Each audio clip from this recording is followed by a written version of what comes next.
commission électorale indépendante porte à la connaissance de la communauté nationale et des candidats aux élections régionales et municipales du 13 octobre 2018 que l'analyse des dossiers qu'elle a réceptionnés se poursuit. La quasi-totalité des dossiers de candidature représentant 26 612 dossiers individuels ne lui étant parvenus que le 29 août au soir, date butoir du dépôt des dossiers.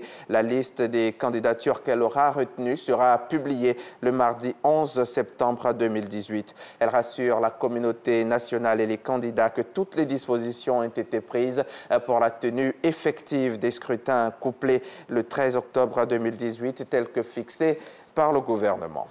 Hier, vendredi, s'est tenu à l'Institut français un panel organisé par plusieurs associations qui militent en faveur des droits humains.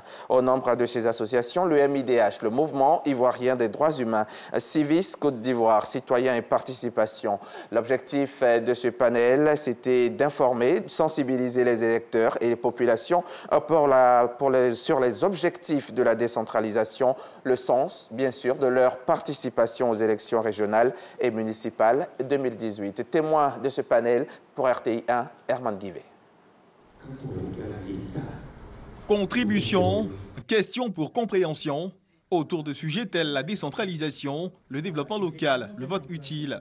Un ensemble de sujets abordés au cours de ce panel qui se donne pour objectif d'éclairer la lanterne des électeurs sur certains éléments qu'il convient pour eux de maîtriser avant de faire le choix définitif d'un candidat comme élu. Une action d'éducation civique et électorale menée par Civis Côte d'Ivoire, le mouvement ivoirien des droits humains et autres partenaires à 2 mois des municipales et régionales fixées au 13 octobre 2018. Les populations et électeurs semblent ne pas toujours maîtriser l'enjeu des élections municipales et régionales.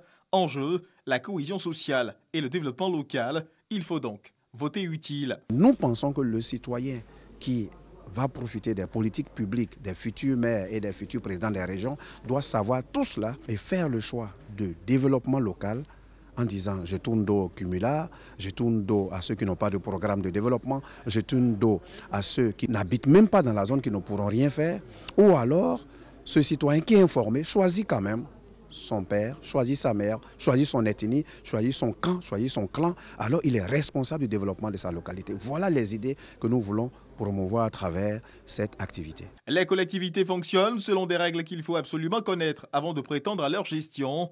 Quand on veut être élu local, c'est parce qu'on est animé par le désir sincère de se mettre à la disposition de sa collectivité. C'est ça d'abord. Le maire ne fait pas ce qu'il veut. Le maire exécute les décisions prises par l'Assemblée que constitue l'organe délibérant, le conseil municipal. Le conseil municipal représente la collectivité.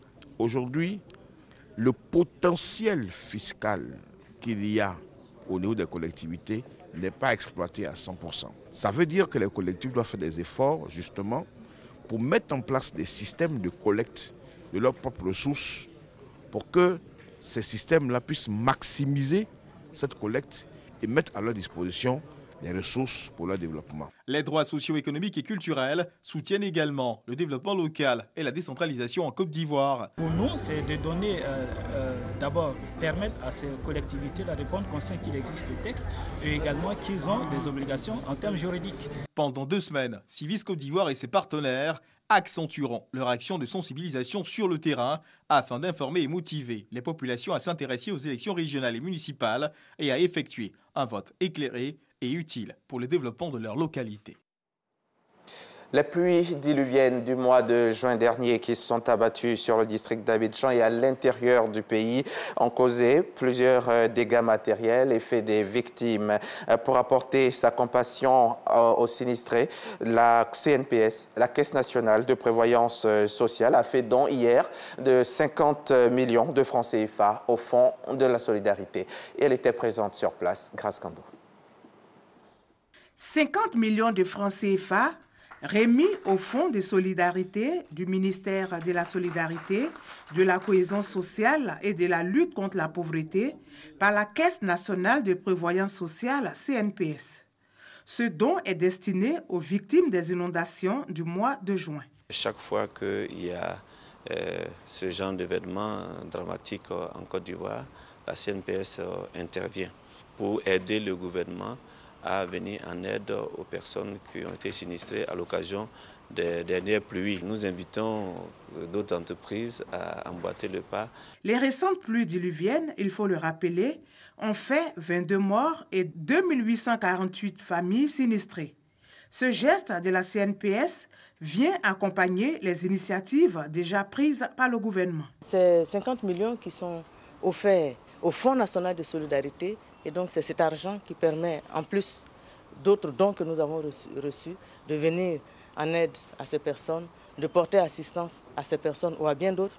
Les désastres qu'ont causé les pluies diluviennes, la CNPS est encore là. Elle prouve bien que c'est une entreprise citoyenne et qui, comme son objet l'indique, s'occupe du social et des problèmes sociaux des Ivoiriens.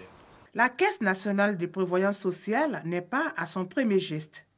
La structure avait déjà apporté une contribution de 50 millions de francs CFA au gouvernement ivoirien lors de l'apparition de la maladie à virus Ebola en Afrique de l'Ouest.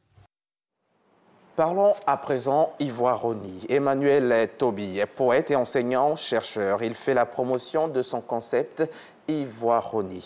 L'Ivoironie, selon lui, c'est un concept conciliateur et réconciliateur qui peut se résumer en ces mots. Au milieu de nos différences, soyons d'accord sur ce qui ne nous différencie pas. Le manifeste de l'Ivoironie a été présenté hier, mercredi 5 septembre. C'était à l'ISTC, l'Institut des sciences et techniques de la communication, ici même à Cocody. Le poète et dramaturge Emmanuel Toby poursuit la vulgarisation de son concept Ivoironie. Il le définit comme le projet consensuel de société, l'unité autour de la culture, des symboles de l'État, de la musique, de la préservation de l'environnement, du sport et de la gastronomie. L'Ivoironie vise à ressouder le tissu social désagrégé par des vicissitudes politiques. L'Ivoironie est une carte de visite qui transcende des particularités et qui s'inscrit en un package, en un kit qui comporte les ingrédients de divers ordres qui magnifient la Côte d'Ivoire. C'est Laurent Pokou, c'est Drogba Didier, c'est Nestor Didier, c'est Roger Figence Kassi, ce sont nos belles femmes, c'est le Plakali, c'est le Guaguassou, c'est le Garba, dont nous sommes fiers, c'est Oufou Boigny, c'est la basilique du Yamsoukro, ce sont les éléphants de Côte d'Ivoire, c'est l'orange blanc et vert. L'ancien chercheur veut amener journalistes, écrivains, enseignants et étudiants à s'approprier le concept Ivoironie pour en faire un écho favorable. Emmanuel Toby précise que l'Ivoironie est différente de l'ivoirité et est apolitique. J'ai une petite suspicion par rapport à la fabrication même du mot Ivoironie et puis par rapport aux séquelles que nous a laissé l'ivoirité. Mais j'espère et j'ai confiance en lui, ce sera une belle action culturelle et littéraire. Nous devons tous réfléchir pour voir quelles sont les modalités les plus saines pour célébrer notre pays sans négliger la dimension critique. Ce que M. Toby nous donne à voir, c'est cette façon de prendre de la distance par rapport aux politiques, une relation nouvelle qui ne soit plus fondée sur la discorde, mais qui est plutôt recherche du consensus et recherche de l'harmonie dans la conscience de la différence. Le poète invite les Ivoiriens à faire de l'Ivoironie le label d'unité et de fraternité pour préserver la paix en Côte d'Ivoire.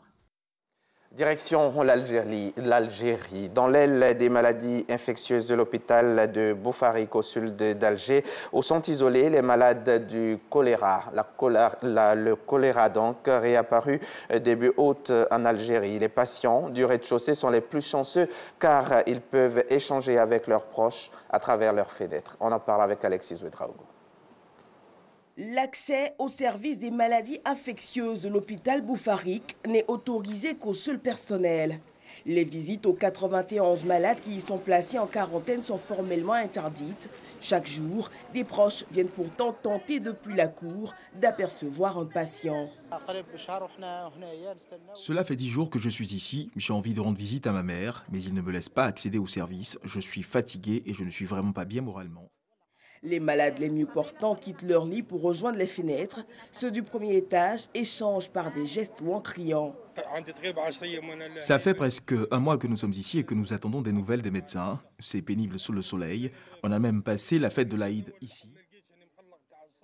Disparue depuis 22 ans, la maladie est réapparue depuis août dans le pays et a tué 2 personnes.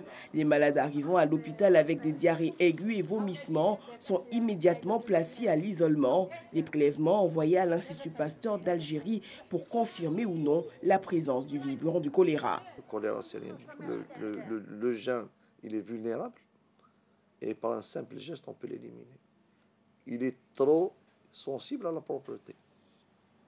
Je parle un langage simple pour ceux qui me voient, qui m'entendent, comprennent ce que j'ai envie de dire. Qu'on se lave les mains, qu'on lave ce qu'on mange et qu'on entretient notre environnement et tout ira bien. Les habitants de Boufarik, notamment ceux vivant aux alentours de l'hôpital, cachent mal leur inquiétude. Très peu sont informés sur la maladie et ses modes de transmission. C'était un récit donc de Alexis Ouedraogo. On va refermer ce journal. L'ancien président angolais José Eduardo dos Santos, qui avait déjà passé la main à João Lourenço pour la présidence de la République il y a un an, doit lui céder la tête du MPLA, le Mouvement populaire de libération de l'Angola, le parti au pouvoir. Ce sera lors d'un congrès extraordinaire à Luanda ce samedi 8 septembre. C'est l'épilogue donc d'une transition que l'ex-chef de l'État avait voulu en douceur, mais qui s'est finalement révélé et très tendu.